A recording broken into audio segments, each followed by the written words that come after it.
لو عايز تعرف الزجاج بيتصنع ازاي، يلا بينا.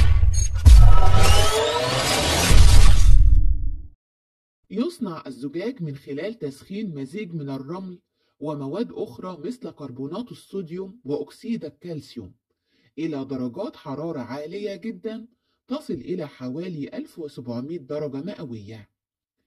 أول حاجة يتم تحضير المواد الخام اللي هي الرمل، المكون الأساسي للزجاج.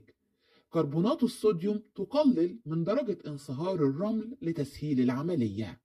يزيد من متانة الزجاج أكسيد الكالسيوم واللي هو الجير، ويمكن إضافة مواد أخرى مثل أكاسيد المعادن لإعطاء الزجاج ألوانا مختلفة. تخلط هذه المواد في أفران خاصة وتسخن حتى تتحول إلى سائل منصهر. يتم تشكيل الزجاج بعد صهره بطرق مختلفة